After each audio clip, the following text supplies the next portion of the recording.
الحمد لله رب العالمين والصلاة والسلام على أشرف المرسلين وعلى آله وأصحابه أجمعين أما بعد أحبتي في الله ما زلنا نقلب صفحات هذا السفر الجليل الذي هو بين أيدينا منذ فترة غير قصيرة ذلكم الكتاب الذي يحتوي على جملة من الأحاديث والآثار التي جاءت في الأدب وما زلنا نتعلم حق الوالدين علينا وقد ختمنا بفضل الله عز وجل في الدرس السابق الباب 22 ونحن اليوم أو الليلة بإذن الله مع الباب الذي يليه الذي هو بعنوان لا يسمي الرجل أباه ولا يجلس قبله ولا يمشي أمامه.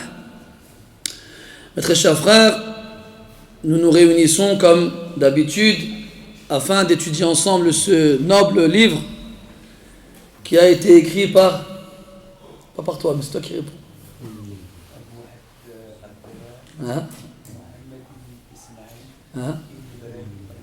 أحسنت بارك الله فيك أتيت بها صفية نقية tu l'as mis dans le mille. Abu Abdullah Mohammed ibn Ismail al-Bukhari. La semaine prochaine on demandera à Anas, d'accord? Mohammed ibn Ismail al-Bukhari, Abu Abdullah, et aucune absence ne sera tolérée. Tu ne me dis pas j'ai mal quelque part ou là j'avais des devoirs à faire. On va chercher à la maison.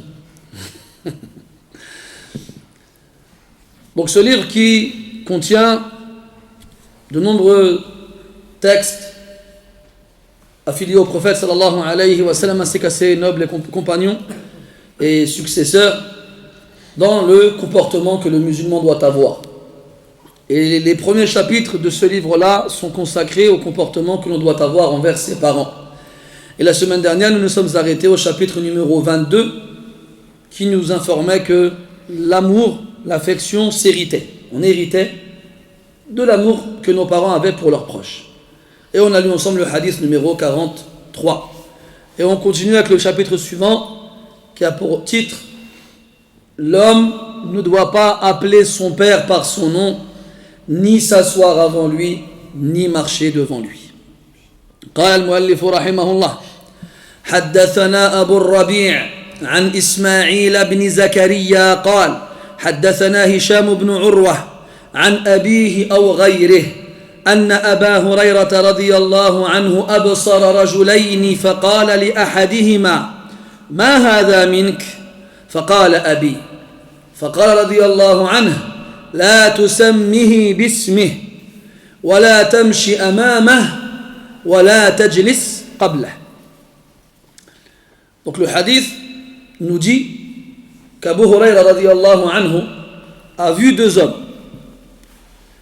Il a dit à l'un d'entre eux, il a forcément reconnu أبصرهما يعني نظر إليهما وسأل أحدهما ومن المتوقع أنه عرف أيهما أصغر سنا فبادره بالسؤال. Et il est très probable qu'en les voyant ces deux hommes-là, il ait vu lequel des deux était le plus jeune. Alors c'est lui qui l'a interrogé. Qu'est-ce qu'il lui a demandé? ما هذا منك؟ هذا الرجل راه معك ما صلته بك؟ ما علاقته بك؟ Cet homme avec qui tu marches, quel est son lien avec toi? قد يكون رجلا من معارفه قد يكون ابنا له أو ابن عمه أو خاله أو عمته أو خالته قد يكون جاره وقد يكون أباه. Ça peut être n'importe qui. Ça peut être un cousin, ça peut être un voisin, ça peut être un oncle, ça peut être son père. Alors Abu Hurayra radiyallahu anhu, avant de lui donner ce fameux conseil, il faut qu'il sache de qui il s'agit. ما هذا منك؟ فقال أبي هو أبي أنا يتعين الأمر وينفتح له الباب لبذل النصح. À ce moment-là, qu'il sait quel est le lien entre ces deux personnes-là, la porte s'ouvre à lui et il peut alors lui donner le conseil. وهذا واجب المسلمين فيما بينهم أن ينصح بعضهم بعضا وفي الحديث وإذا استنصحك أخوك فانصحه والدين النصيحة. Et ça fait partie des devoirs des musulmans les uns, on va y arriver, envers les autres. Nasiha en français on le traduit par le conseil. C'est plus proche en français par rapport au sens arabe de la franchise que du conseil. C'est plus proche de la franchise que du conseil. Al-maddatu al-lughawiyya min al-kalimati nasiha ma'khudha min al-nush. Min al-nush.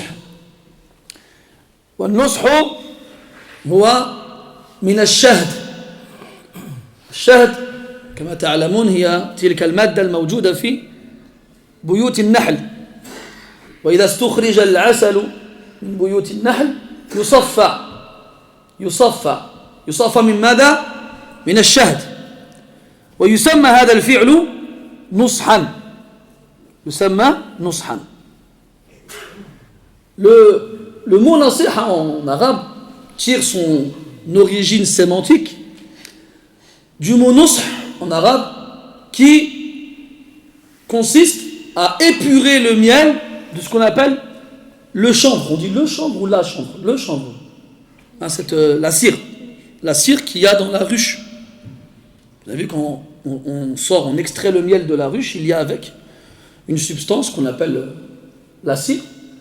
Et pour pouvoir consommer le miel, on doit l'épurer de cette dernière. Eh bien, cette action-là, on l'appelle nusх, l'épuration du miel. Il est franc après, il est pur, le miel. Eh bien, quand moi, je me comporte avec mon frère, je dois être pur, je dois être franc. Je ne dois pas montrer un visage et en cacher un autre. أنا عندما أتعامل مع أحد من الناس سواء كان أحد أبوي أو أحد أقاربي أو أي واحد من الناس لا بد أن أكون معه صادقا لا أقابله بوجه وأوليه ظهري بوجه آخر. وفي الحديث شر الناس ذو الوجهين.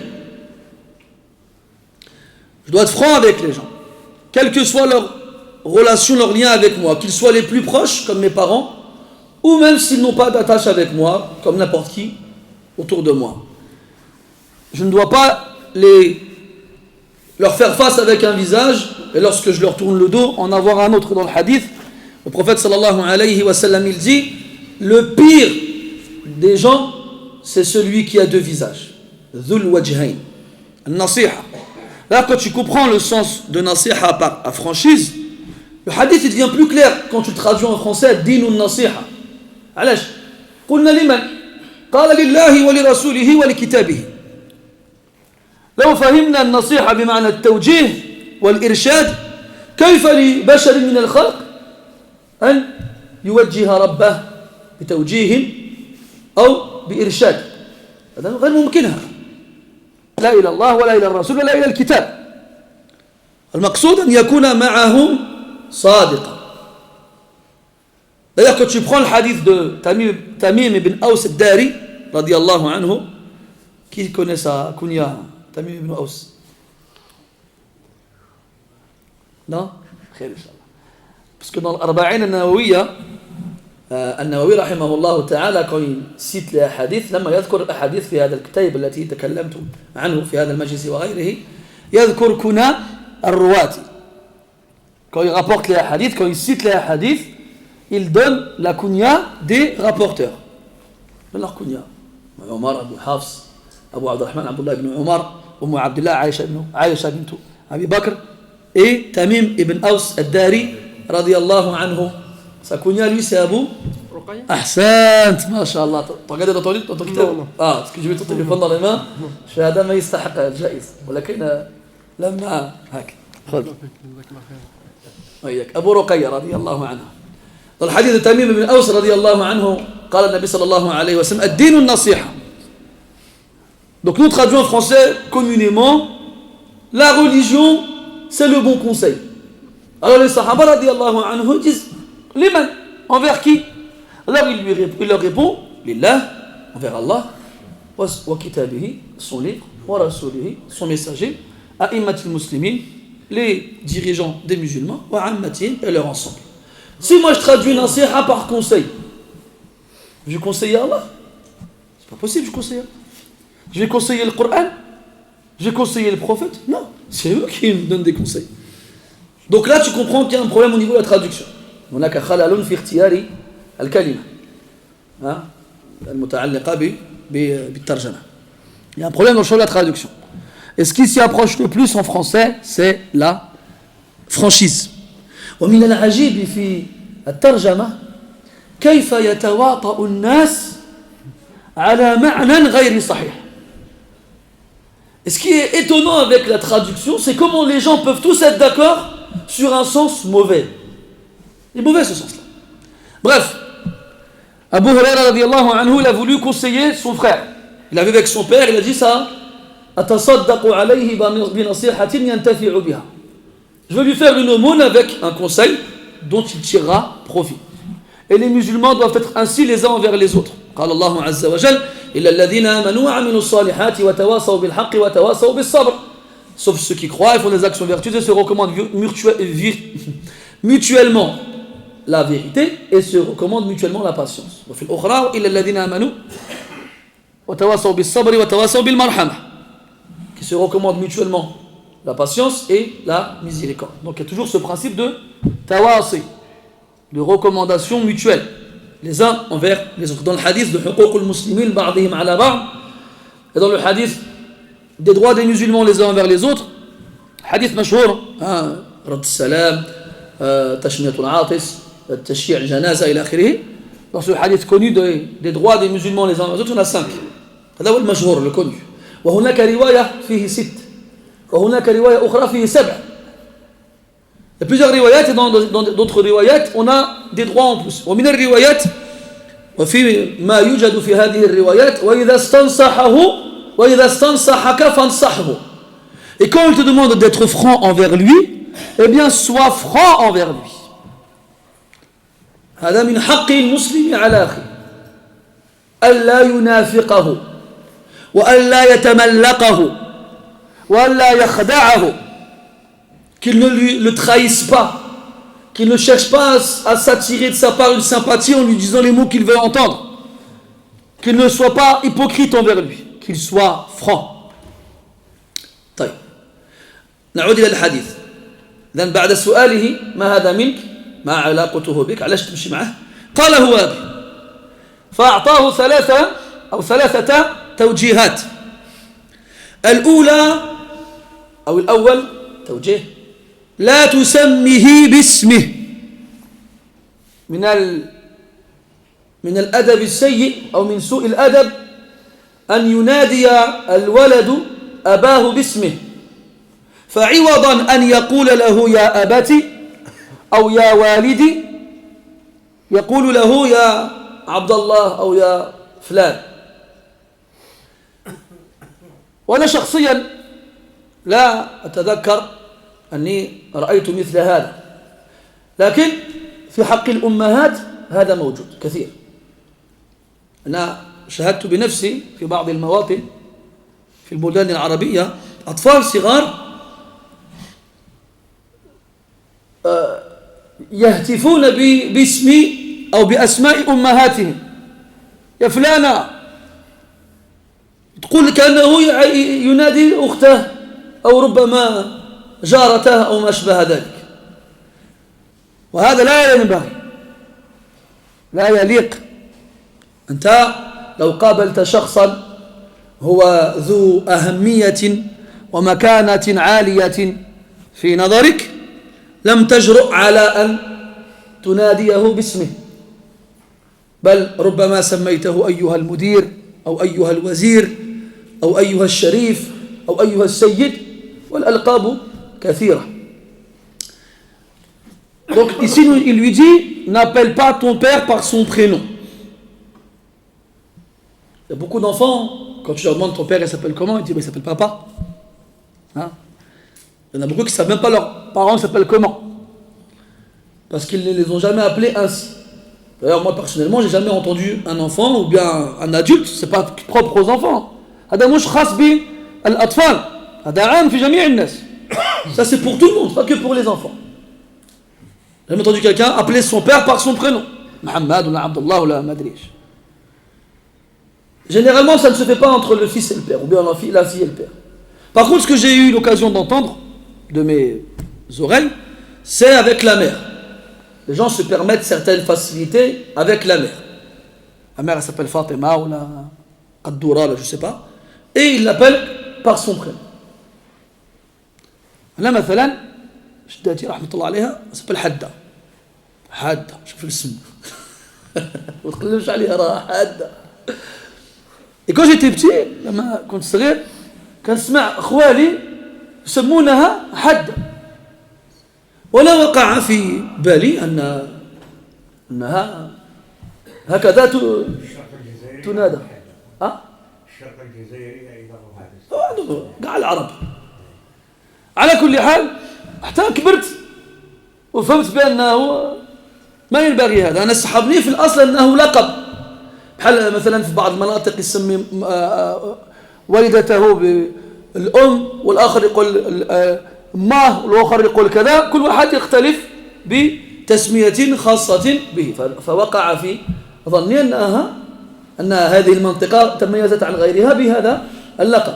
حتى كبرت وفهمت بأن هذا اسمها. Donc moi quand j'étais petit, ma grand-mère, rahmatullah alayha, son prénom c'est Hadda. D'ailleurs c'est marrant, le mot Hadda en arabe ça veut dire aiguisé, tranchante. Hein? Et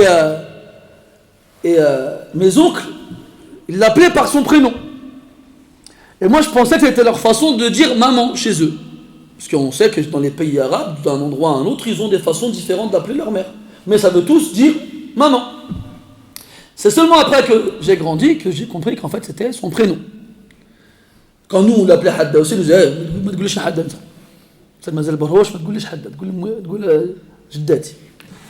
Je dis toi t'es encore petit, tu m'appelles pas Hadda. Donc là j'ai compris que c'était son prénom et pas comme ça qu'il fallait l'appeler. Donc c'est quelque chose qui est courant, qui est connu malheureusement dans beaucoup de pays arabes, même des fois des gens qui ne sont pas d'origine arabe. وهذا لا ينبغي وهذا من سوء الأدب. Cela ne convient pas, il ne convient pas d'agir ainsi et c'est un mauvais comportement à l'égard du père ou de la mère. Toi, quand quelqu'un il a une certaine importance à tes yeux et que tu as du respect envers lui, tu n'oses pas l'appeler par son prénom, même si tu le connais. Quand on était à l'école et qu'on avait des professeurs, on ne les appelait pas par leur prénom. Quand tu vas au travail et que ton patron y passe, je ne l'appelle pas par son prénom non plus. Et ainsi de suite. Même si tu vas par exemple au commissariat et que tu vois le policier sur sa veste, il a une petite plaque avec son prénom dessus. Tu ne vas pas l'appeler par son prénom. Tu vas dire monsieur l'agent. Donc quand les gens pour toi ils ont une importance, tu ne les appelles pas par leur prénom. Eh bien, min bab awla walidak.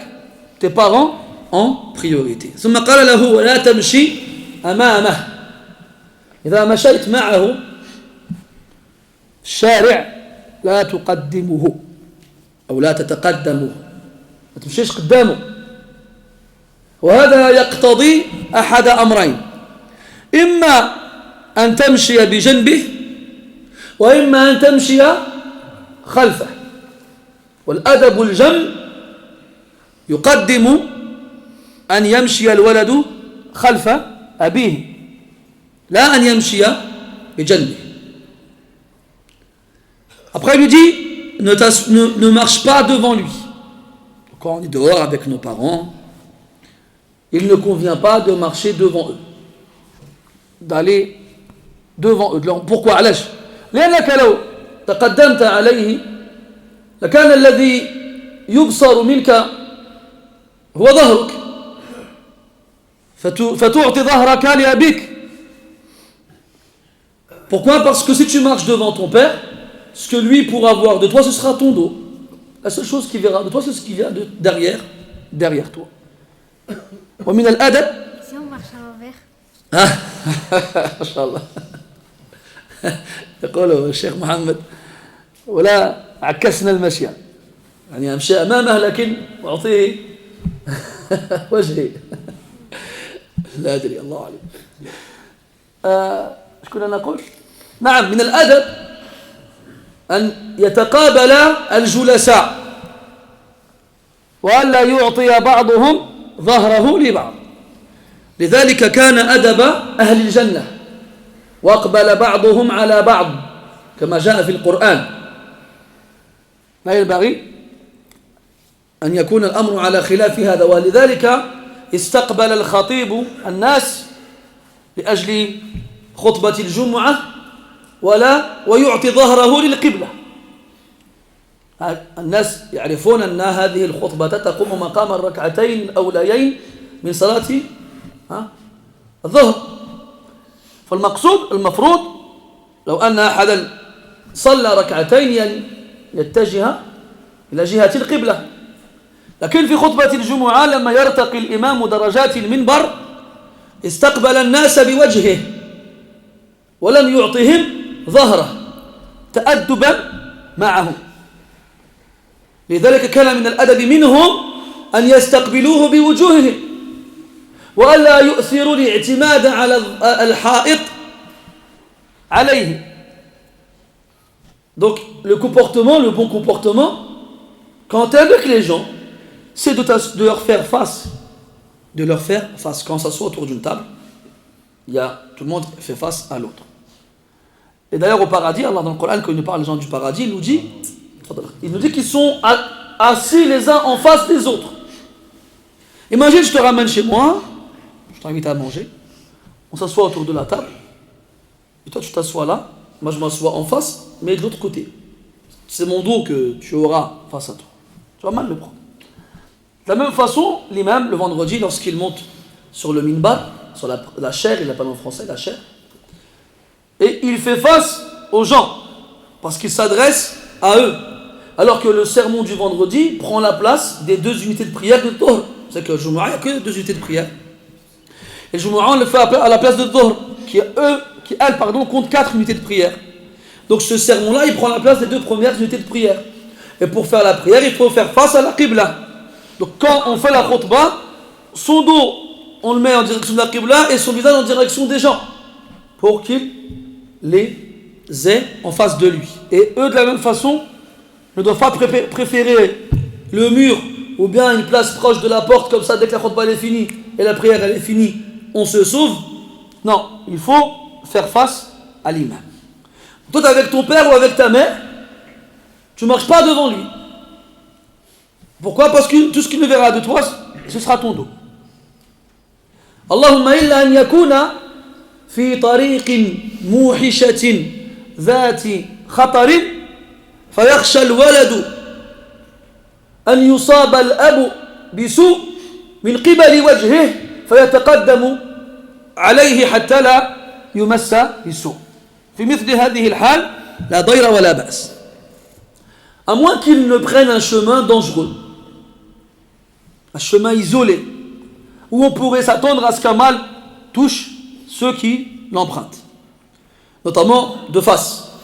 Alors à ce moment-là, il n'y a bien entendu aucun mal à ce que l'enfant, ou le fils, qu'il soit adulte ou enfant, que ce soit un homme ou une femme, soit devant le parent, dans le but de le protéger d'un quelconque mal qui pourrait arriver. ثم قال ولا تجلس قبله لا تجلس قبله ما تاخذش راحتك قبل ما يستريح الوالد ou الوالدة.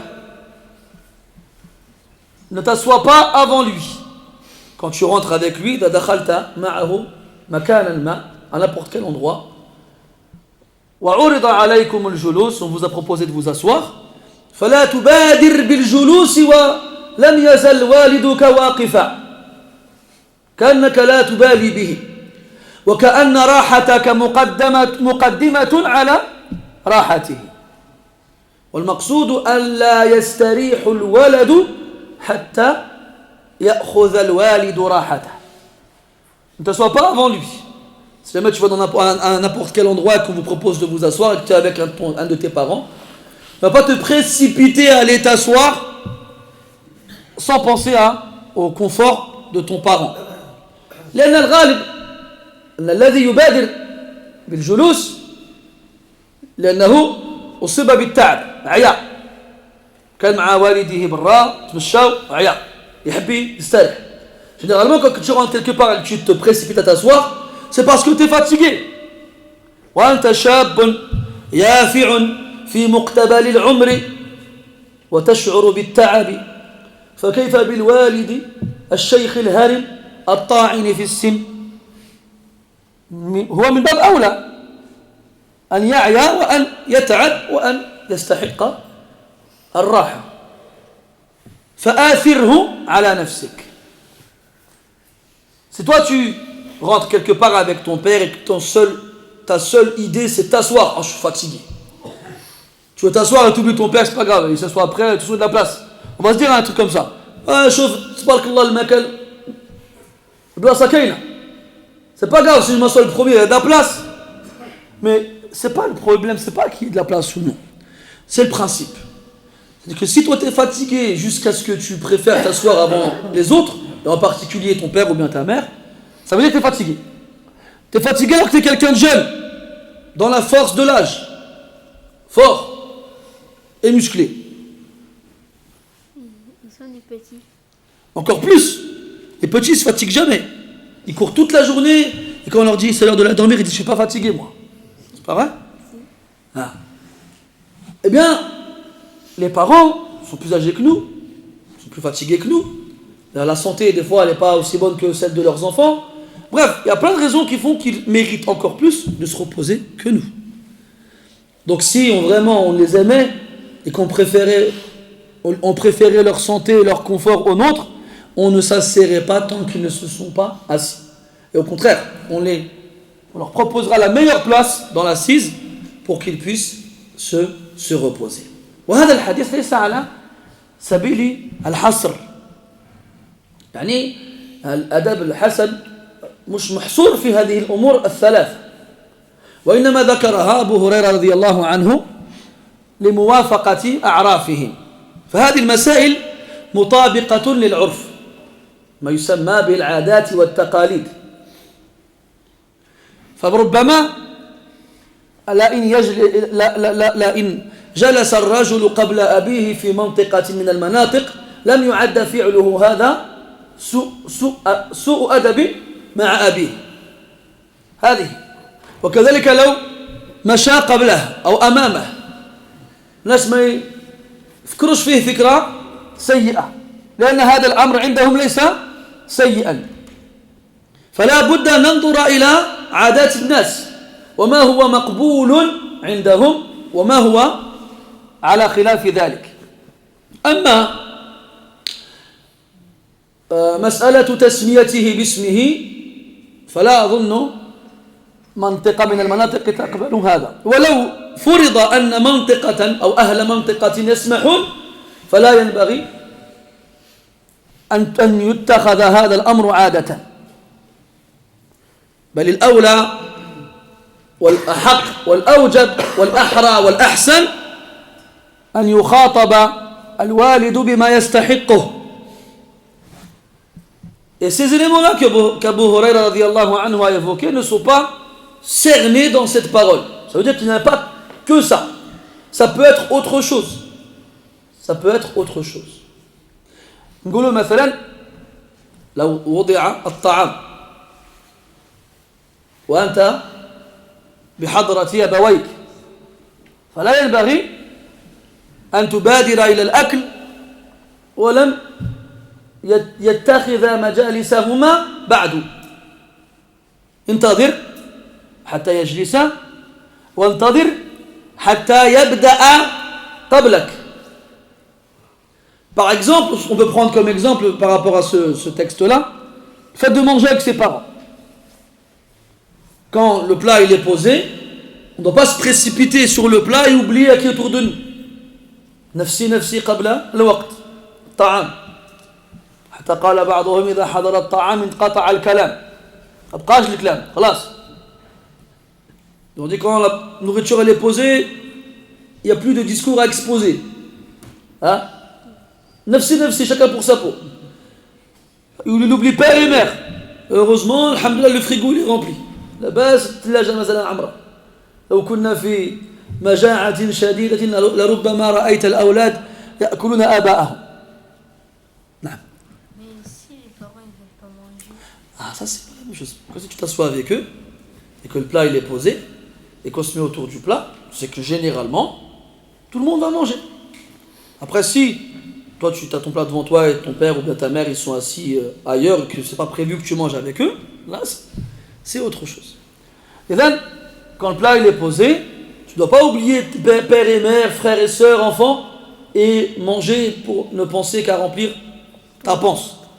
Là, tu dois attendre et patienter et ne commencer à manger qu'après que eux ils aient commencé. Après le fait de manger, de s'asseoir avant eux ou de marcher devant eux, ça généralement c'est lié aux us et aux coutumes. On a déjà dit dans un dars précédent que quand Allah nous donne le Coran d'être bon avec nos parents, il ne nous donne pas un moyen terminé et fini de faire pour tout le monde. Il a laissé ça ouvert, comme ça les gens en fonction de leur pays, de leur culture, de leurs coutumes, ils s'adaptent à ce qu'ils connaissent. On ne nous a pas imposé à tout le monde de vivre de la même façon. Non, alhamdulillah. حتى تقرر عند الفقهاء قاعدة تقول العادة محكمة. محكمة. يعني في الأمور المشروعة ولم تقيد بشيء فالمقيد لها هو العرف. Généralement, donc il y a une règle fondamentale juridique qui dit que l'habitude, les traditions muhakkama, c'est elle qui va, comment dirais-je, conditionner la chose. Qu'est-ce que ça veut dire? Ça signifie que dans certaines législations, dans notre religion, on a reçu un ordre, mais on ne nous dit pas comment l'exécuter. C'est inconditionné. Et les ordres qui ne sont pas conditionnés ont été laissés comme tels pour que les us et les coutumes des gens viennent les conditionner. Que ce soit dans Birr al-Walidain, ou bien Silatul Arham, ou bien Mu'asharatul Zawja, ou ma ashbaha dhalik. Que ce soit dans le fait de visiter la famille, on ne nous dit pas qu'il faut le faire une fois par semaine, il faut ramener avec soi des fruits, il faut ramener avec soi des vêtements, on ne nous a pas dit comment il fallait faire. On nous a juste dit de conserver les liens de parenté, ou bien d'être bon envers ses parents, ou bien d'être bon envers son épouse. D'un pays à un autre, ce sera différent. Ben, dans un pays, si tu ramènes un pot de miel à ta femme, c'est le plus beau cadeau du monde. Dans un autre, tu vas ramener un pot de miel à ta femme, tu vas dire, je fais quoi avec ça? Je vais dire, ben, tartine. Elle va te dire, je fais quoi avec ça? Tu te moques de moi, quoi. Nous, on veut de l'or, mais pas du miel. Donc, ça revient, ça dépend du pays dans lequel tu vis. Donc là, marcher devant son père, ou s'asseoir avant lui, Abu Huraira, il dit, ne fais pas ça. Mais tu faut pas que tu comprennes que celui qui fait ça, il est pécheur. Là, ce sera considéré comme un mauvais comportement dans les endroits où ces actes-là sont considérés comme tels. Mais dans d'autres pays, c'est pas le cas. Mais allez, ça ne les dérange pas. Et chez les gens, si jamais ils te voient marcher avec ton père devant lui, ou bien t'asseoir avant lui, ils ne vont pas dire chauffe qillat al-adab. Ils ne vont pas dire regarde le mauvais comportement de celui-là. Il ne va même pas le prendre en compte. Par contre, le fait de l'appeler par son nom, normalement, c'est considéré comme un mauvais comportement et un manque de respect chez quasiment tout le monde. Et même s'il existe des gens dans certains pays, dans certains endroits qui n'y voient pas de mal, ça ne veut pas dire qu'on peut le faire par la suite. Là. Ça ne veut pas dire ça. Dans certains cas, si la aada, le urf, les us et coutumes ne sont pas bonnes, on ne va pas dire oh mais c'est notre urf. On fait comme ça chez nous. Là. Il faut savoir dans quel cas c'est possible. ثم قال رحمه الله هل يكنى أو هل يكني أباه. هذه أو هذا باب يتفرع من الباب السابق. فإذا تقرر عندنا أنه لا ينبغي للولد أن يسمي أباه باسمه، فهل يجوز له أن يكنيه، أي أن يناديه بكنيته، فيقول مثلا يا أبا عبد الرحمن أو يا أبا حفص، كنية أبيه. هذا هو السؤال، هذه المسألة. وعليكم السلام ورحمة الله. إذا تقرر عندنا أنه لا ينبغي للولد أن يسمي والده باسمه، فهل يجوز له أن يكنيه؟ فأجاب المؤلف رحمه الله بهذين الحديثين. قال حدثنا عبد الرحمن بن شيبة قال أخبرني يونس بن يحيى ابن نباتة عن عبيد الله بن موهب عن شهر بن حوشب قال خرجنا مع ابن عمر رضي الله عنهما فقال له سالم يا الصلاة يا أبا عبد الرحمن. الصلاة بالنصب ويجوز بالرفع يا أبا عبد الرحمن.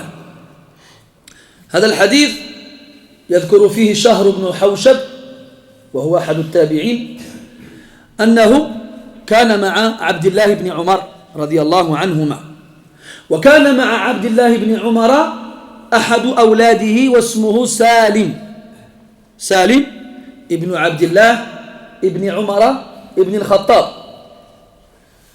وسالم هذا كان أشبه أولاد عبد الله بن عمر بأبيه، كما كان عبد الله بن عمر أشبه أولاد عمر بعمر، فهذا يستلزم أن يكون سالم أشبه الناس بعمر. واختار أبوه عبد الله له سالما كاسم ليتذكر أحد الصحابة من السابقين الأولين، وهو سالم مولى أبي حذيفة. سالم مولى أبي حذيفة وهو من السابقين الأولين، وكان من حملة القرآن، وكان معروفا بالصلاح والزهد والتقوى كغيره من الصحابة. فلمحبته لهذا الرجل سمى ولده على اسمه سالم. وكان هذا الرجل سالم بن عبد الله بن عمر من العلماء الأتقياء، كان معدودا في الفقهاء السبعة. الفقهاء السبعة كانوا أعلم الناس بالمدينة، وفيهم 4 هم أحفاد الصحابة. ركزوا معي. سالم هذا الأول، سالم بن عبد الله بن عمر بن الخطاب، وهشام ابن عروة ابن الزبير ابن العوام، والقاسم ابن محمد ابن أبي بكر ابن أبي قحافة الصديق، وعبيد الله ابن عبد الله ابن عتبة ابن مسعود. هذوك أحفاد الصحابة، بقي 3. وفيهم سليمان بن يسار وسعيد بن المسيب وخارجة بن زيد. هؤلاء هم الفقهاء السبعة، وهم أعلم الناس في المدينة في زمانهم، وكلهم من شيوخ الإمام مالك رحمه الله تعالى. وكان الإمام مالك رحمه الله يقول عن سالم هذا كان أشبه الناس بمن مضى من الصالحين، كان معروفا بالزهد والتقوى، وكان أبوه عبد الله يحبه حبا جما. لما بلغ من الكبر عتية قبله، يعني قبل ولده وقال وهو يبتسم في وجهه شيخ، يعني نفسه يقبل شيخا يعني ولده، شيخ لأنه كان كبيرا، وولده شيخ لأنه عالم. وجاء في ترجمة سالم هذا أنه كان ذات مرة في الكعبة، داخل الكعبة، يدعو الله عز وجل رافعا يديه، فجاءه هشام ابن عبد الملك ابن مروان ابن الحكم، وكان في ذلك الوقت خليفة المسلمين. فلما رأى سالما أراد أن يكرمه فقال له: يا سالم سلني ما بدا لك، لي بغيت طلب نعطيه لك. فقال سالم: إني لأستحيي من الله أن أسأل غيره وأنا في بيته. فسكت هشام وخرج من الكعبة ينتظر خروج سالم. فلما خرج سالم عاد إليه هشام فقال له: ها أنت الآن قد خرجت من بيت الله فاسألني ما بدا لك. فقال له سالم: من أمر الدنيا أو من أمر الآخرة؟ قال: لا، من أمر الدنيا، فأنا لا أملك الآخرة. فقال له سالم، شوف سبحان الله الجواب العجيب، قال: أنا لم أسأل شيئا من الدنيا لمن يملك الآخرة، فكيف أسأل شيئا من الدنيا لمن لا يملكها؟ فذهب هشام خائبا. المهم لو أطلنا الحديث عن مواقف هؤلاء الرجال لما زال تعجبنا يزداد شيئا فشيئا. هذا سالم كان بحضرة أبيه فناداه بكنيته، قال: الصلاة، يعني حضر وقت الصلاة، حان وقت الصلاة، يا أبا عبد الرحمن. إذن هذا استدل به الإمام البخاري رحمه الله على جواز تكنية الولد أباه. وقال الشاعر: أكنيه حين أناديه لأكرمه ولا ألقبه لأن السوءة اللقب. يعني الكنية عند العرب تكريم وتشريف، أما العار فهو اللقب. الكبير، الطويل، الغليظ، العوج، الآخر إلى آخره، هذا لا يجوز. قال الله عز وجل: ولا تنابزوا بالألقاب. فالكنية فيها تكريم، وكانت من عادات العرب التي تشبثوا بها زمنا طويلا إلى عهد قريب، حيث لم يصر له ذكر عندنا، يكاد ينطمس بالكلية، يكاد ينعدم في صفوفنا وفيما بيننا. أما أصحاب الخليج فلم يزالوا يستعملونها ويستخدمونها. أما أصحاب المغرب، يعني بهم طبعا المغاربة كلهم، ليس كما ربما تفهمون، المغاربة من طرابلس إلى تطوان، هؤلاء كلهم في الغالب يتركون استخدام الكنى. والعجيب أنهم في دارجتهم يقولوا كنيتك، صح ولا لا؟ شنو كنيتك؟ وهي شنو الكنية؟ هي في الحق هي المعنى اللي عندنا احنا هي اللقب، هي اللقب. فمثلا سفيان أنا كنيتي حميدي، يقول لك شنو كنيتك؟ يقول لك حميدي. لا، في الأصل تقول لك سفيان أبو أبنائه أولاده. طيب، لكن احنا ردينا قلبنا الموازين كالعادة، والله المستعان. دوك والحديث الثاني بمعنى الأول، قال أبو عبد الله يعني البخاري: حدثنا أصحابنا عن وكيع أصحابنا يعني شيوخه، عن وكيع وهو وكيع بن الجراح رضي الله رحمه الله تعالى، عن سفيان وهو الثوري، عن عبد الله بن دينار عن ابن عمر رضي الله عنهما قال: لكن أبو حفص عمر قضى. هو يتكلم عن أبيه وهو غير موجود وسماه بكنيته، وحتى لا يلتبس الأمر على الناس من يعني قال عمر. والفرق أنه مع الحديث السابق أن عمر لم يكن حاضرا، فلا بأس أن يذكر الرجل اسم أبيه وهو غير موجود. أما أن يخاطبه مباشرة باسمه فهذا لا ينبغي. On revient donc on passe au chapitre suivant.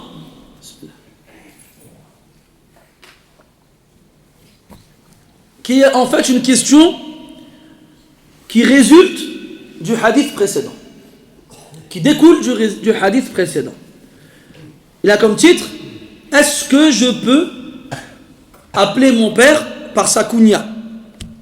Donc on vient de voir qu'on ne peut pas l'appeler par son prénom. c'est un manque de respect et un mauvais comportement de la part de l'enfant envers son père ou sa mère. ولما نقول الأب فالقاعدة كذلك تنطبق على الأم. La farqa بينهما في هذا. Quand on parle du père depuis tout à l'heure, parce qu'on est entre hommes, et ça ne veut pas dire que ça exclut la mère. C'est la même chose. Dans ces choses-là, il n'y a pas de différence entre le père et la mère. Donc on a vu qu'Abu Huraira a dit à cet homme-là, ne l'appelle pas par son prénom. Et les Arabes, ils ont plusieurs façons d'appeler les gens.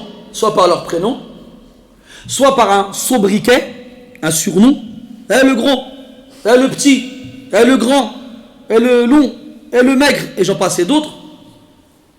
Et on a al-kunya. Al-kunya, chez les Arabes, c'est propre aux Arabes généralement, c'est le fait d'appeler l'homme ou la femme en l'attribuant à un de ses enfants ou à une de ses caractéristiques qui lui sont propres. Ce n'est pas forcément lié à un nom. Ça peut même être le nom de quelqu'un qui n'est pas son enfant. Même si il n'a pas d'enfant, il peut avoir une kunya. Même l'enfant, il peut avoir une kunya. Il n'y a pas de problème. Donc, est-ce que je peux appeler mon père par sa kunya? Donc, la question te vient à l'esprit après que tu entendes Abu Huraira dire que tu n'appelles pas ton père par son prénom, ni ta mère par son prénom. Donc, ici, il nous ramène le hadith de Shahr ibn Hawshab, rahimahullah ta'ala, qui nous dit qu'il était avec Abdullah ibn Umar, le fils de Umar ibn Khattab, radiyallahu anhuma. Ils étaient à l'extérieur, kharajou, en sortie. Et son fils, Salim. Donc Abdullah ibn Umar, il avait plusieurs enfants. Une bonne dizaine. Et parmi ses fils, celui qui s'est le plus distingué, c'est celui qui s'appelle Salim. Salim Hada, il a été appelé ainsi en référence à un compagnon du prophète sallallahu alayhi wa sallam qui s'appelait Salim, Mawla Abi Hudhayfa. Si on avait le temps, je vous aurais parlé de Salim, parce que lui aussi mérite qu'on en parle, mais on n'a pas le temps. Le temps, subhanallah, le waqt ma cause. Oui, donc Salim Mawla Abi Hudhayfa radiyallahu anhuma faisait partie il faisait partie des premiers musulmans. Il était parmi les premiers à s'être converti à l'islam. Depuis les premiers moments de l'islam, de la révélation, il a connu la foi. Et il faisait partie de ceux qui connaissaient le Coran. Et parmi ceux qui enseignaient le Coran aux autres. Donc Abdullah ibn Umar, qui a connu Salim, par son amour envers lui, il a appelé son fils Salim. De la même façon. Et Salim, donc c'est un des fils de Abdullah ibn Umar, mais c'était celui qui lui ressemblait le plus. Et Abdullah ibn Umar était donc un des fils de Umar ibn Khattab, et c'était aussi celui qui lui ressemblait le plus. D'ailleurs, vous savez que Umar, radiyallahu anhu, il avait 3 fils qui s'appelaient Abdullah. 3 fils. Abdullah. Mais chacun, il avait une mère différente. على كل حال بحال نعرفوا قرينا عن واحد لشدة محبته للنبي صلى الله عليه وسلم سمى كل أبنائه محمد وكان عنده 10 ولاد. محمد شكون؟ الأول ولا الثاني ولا العاشر ولا On a même entendu d'un homme qui avait 10 fils, il les a tous appelés Mohammed. Tous. Tellement il aimait le prophète alayhi salatu wassalam. C'est pas comme aujourd'hui, on a s'appelle des Brian, des Mac, des Jack, des je sais pas quoi. Al-Muhim. Il avait donc appelé son fils Salim par rapport à Salim. Parce qu'il aimait cet homme-là. Et on a dit que c'était son fils qui lui ressemblait le plus. Et Abdullah ibn Umar était le fils de Omar qui lui ressemblait le plus. Donc forcément, Salim était celui qui ressemblait le plus à son grand-père, Omar ibn Khattab. Et Salim était un grand savant. Il faisait partie de ce groupe de savants qu'on appelait Al-Fuqaha As-Sab'a. Retiens bien ça parce que bi'idhnillah, tu entendras souvent. Si Allah il veut du bien pour toi et qu'il t'ouvre les portes de la science et que tu la recherches et que tu la convoites et que tu la demandes et que tu étudies le fiqh, surtout chez l'imam Malik, alors tu entendras souvent Al-Fuqaha as-sab'a. Les 7 jurisconsultes. Il y a une traduction de mots en français, même en français on ne sait pas ça veut dire quoi. Jurisconsulte, c'est quoi ça, jurisconsulte? C'est quoi ça? Al-Muhim, c'était les plus grands savants de Médine à leur époque. Et ils ont tous été les professeurs de l'imam Malik, rahimahullah ta'ala. Et parmi ces 7 hommes, ces 7 grands hommes, ces 7 surhommes, il y avait 4 petits-fils de compagnons. Il y avait Salim, le petit-fils de Omar ibn Khattab. Il y avait Al-Qasim, le petit-fils d'Abu Bakr al-Siddiq. Il y avait Ubaydullah, le petit-fils de Utbah ibn Mas'ud, le frère de Abdullah ibn Mas'ud. Et il y avait Hisham, le petit-fils de Zubayr ibn al-Awwam. Et les 3 autres, Sulayman ibn Yasar, Sa'id ibn Musayyib et Kharijat ibn Zayd. Les fuqaha de Médine, les plus grands. Et lui, il en faisait partie. Et l'imam Malik, rahimahullah, il disait qu'on n'a pas vu quelqu'un ressembler plus aux anciens vertueux salihin min qablina que Salim ibn Abdillah. Et pour vous donner un exemple de sa piété, un jour qu'il était à la Mecque, il était à l'intérieur de la Kaaba en train de faire dua. Et le calife de leur époque, qui s'appelle Hisham, il rentre et il voit Salim ibn Abdillah. Alors il a voulu lui faire honneur. Il a été le voir et il a dit: ah Salim, demande-moi ce que tu veux. Il t'est accordé. Salim il l'a regardé, il lui a dit: j'ai honte devant Allah de demander quelque chose à autre que lui alors que je suis chez lui. Alors Hisham il a dit quoi? Alors Hisham il est sorti de la Kaaba, il attend que Salim il sorte à son tour. Quand un peu plus tard Salim il sort de la Kaaba, alors Hisham il recommence. Et il lui dit: bon, t'es plus dans la Kaaba maintenant. Demande-moi ce que tu veux. Alors Salim lui dit: une chose de ce bas monde ou de l'au-delà? Alors Hisham il dit: ben, de ce bas monde, pas de l'au-delà. Je ne la possède pas moi de l'au-delà. Alors Salim il lui dit: je n'ai pas demandé une chose de ce bas monde à celui qui possède l'au-delà. Comment je pourrais la demander à toi alors que tu ne la possèdes pas? Et là Hisham il a dit: bon, tant pis. Et il est parti. Bref, Salim ibn Abdullah ibn Omar était donc avec son père Abdullah ibn Omar en voyage à l'extérieur. Et il l'a appelé par son nom, sa kunya. As-salah, il dit: c'est l'heure de la prière. Ya Aba Abdirrahman. Et là, on retient que la kunya de Abdullah ibn Omar, c'est Abu Abdirrahman. Pas Abu Salim. Non, c'est Abu Abdirrahman. Comme la kunya de Omar, c'est Abu Hafs. En référence à sa fille Hafsa, qui est une des épouses du prophète sallallahu alayhi wa sallam et notre mère à tous les croyants. Donc, ça c'est le premier hadith. Le second, c'est le Bukhari qui rapporte d'après certains de ses chouyours, d'après Waqi' ibn Jarrah, d'après Sufyan ibn al-Thawri, d'après Abdullah ibn Dinar, d'après Abdullah ibn Omar. Encore, cette fois c'est lui directement, qui parlait de son père alors qu'il était absent, parce qu'il n'était pas présent alors qu'il était vivant, ou même qu'il était mort. Al-ilmu indallah. Mais le shahid, c'est qu'il a parlé de son père en son absence en disant: Lakin Abu Hafs Umar qada. ماذا قضى صلاة أو صياما لا ندري. تتبعت روايات هذا الحديث فلم أقف على شيء يدلني على ما قبله. على كل حال, donc ici Abdullah ibn Omar radiyallahu anhuma, il nous dit que Abu Hafs Omar il a fini ou rattrapé. On ne sait pas exactement de quoi il s'agit, mais ce n'est pas grave. Ce qui nous intéresse ici, c'est que Abdullah ibn Omar est appelé son père par sa kunya et son prénom. Et là on comprend que quand on nous dit de ne pas appeler nos parents par leur prénom, c'est en leur présence. C'est quand on s'adresse à eux.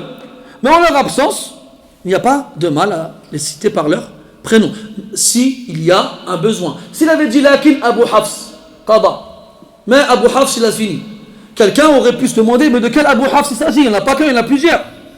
Là en précisant Omar Abu Hafs, on sait que fi ra's al-qa'imah, en tête de liste, c'est Omar ibn al-Khattab radiyallahu anhu qui est 7 minutes. إذا نستفيد أو الفائدة الخلاصة من هذا الباب, ce qu'on va retenir de ce bab là comme morale, c'est جواز تكنية الأب. On a le droit, ou on a le droit d'appeler son père ou sa mère par sa kunya. علاش? Parce que la kunya chez les Arabes, c'est un moyen de montrer le respect et de faire honneur à la personne qu'on appelle ainsi. Même si aujourd'hui, malheureusement, chez les Maghrébins, en général, je ne dis pas tous, mais chez beaucoup d'entre eux, ça a disparu. Alors que la kunya fait partie des signes distinctifs des Arabes sur les autres. Fait partie des signes distinctifs des Arabes sur les autres. Et pendant longtemps, ils s'y sont accrochés. Jusqu'à malheureusement, il n'y a pas de ça très longtemps, ça a été remplacé par le nom de famille. Nom de famille qu'on appelle étonnamment dans certains pays du Maghreb, kunya. Alors que ce n'est pas une kunya. La kunya, c'est un nom qu'on va donner à une personne en le précédant par le père ou la mère d'eux. Abu Fulan ou la Ummu Fulan. Que ce soit un de ses enfants ou non. Que ce soit une caractéristique ou non. Comme Abu Huraira par exemple. Que la personne ait un enfant ou non. Comme Suhaib al-Rumi qu'on appelait Abu Yahya. Lillahi darruk. Abu Yahya. Donc c'est pas un charte, une condition qu'on ait des enfants pour avoir une kunya. Même si tu n'as pas d'enfants, la baisse. Donc aujourd'hui c'est devenu quasiment disparu. Dans le golfe arabique, dans la péninsule arabique, dans les pays de la péninsule arabique, l'Arabie, le Yémen, le Koweït, ça reste encore d'actualité. On a encore cette ada qui est mawjouda. Mais on a peur malheureusement qu'avec taqaddum al-zaman, ça disparaisse complètement. Alors que les Arabes, ils en faisaient un signe honorifique et une marque de respect. Ya Aba Fulan, Ya Aba Ahmad, Ya Aba Isa, Ya Aba... D'ailleurs, il y a une mas'ala chez les fuqaha, هل تكره كنية أبو أو أبي عيسى؟ علاش؟ علاش؟ العجيب في الاول حتى واحد ما هضر بحال اللي اتفقتوا نهضروا في الدقه واحده واخا وهضرتوا كاع علاش؟ كيفاش؟ لا العكس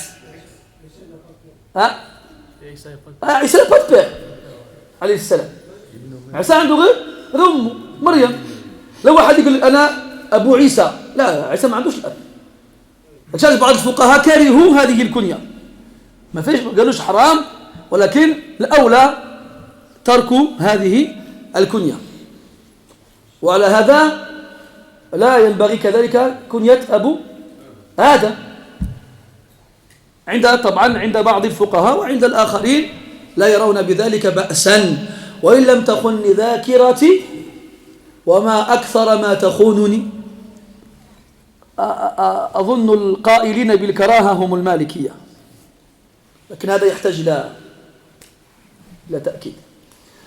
D'ailleurs à ce sujet-là, il y a certaines kunyas qui sont détestables et à éviter. Comme Abu Isa. Pourquoi? On connaît nous, c'est pas l'Abu Isa. تلميذي احنا أشهر وانا نكرر عليكم أبو عيسى أبو عيسى كل أحد. إخوة لا سبوا بارك الله فيكم تقدموا شوية الله يرضى عليكم أبو عيسى donc tu veux demander à Abu Isa يجوز il va dire ما فيها بس mais il y en a qui vont te dire لا ينبغي pourquoi parce que Isa alayhi salam le prophète n'avait pas de père il n'avait qu'une mère. Dans tous les cas la kunya c'est un signe de respect un honneur que l'on fait à celui qu'on appelle ainsi donc il est bien de connaître la kunya ولعلنا نحيي هذه السنة التي كادت تهجر بالكلية et il serait peut-être bien pour nous de faire revivre cette sunna qui est presque disparue complètement. وفي الحديث من سن سنة حسنة فله أجرها وأجر من عمل بها من غير أن ينقص من أجوره شيء. Et celui qui institue une bonne tradition, il en aura les récompenses et celles de ceux qui l'ont suivi dans cette tradition-là sans que ça ne diminue leur récompense en rien. Donc on a le droit d'appeler son père ou sa mère par sa kunya, qu'il soit présent ou qu'il soit absent. Mais on ne doit pas l'appeler par son prénom s'il est présent et s'il est absent, l'ilhaja, l'ittarif. S'il y a un besoin, si c'est pour le faire connaître, مثلا je rencontre quelqu'un, tu vas pas lui dire ana ould ba.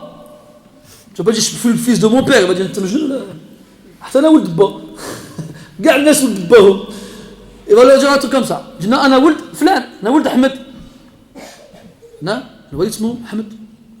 وانا حد اختلط لقيت واحد الصحراوي قال لي من اين انت؟ قلت له من المغرب. قال لي من اين في المغرب؟ قلت له من تلك المدينه في الصحراء.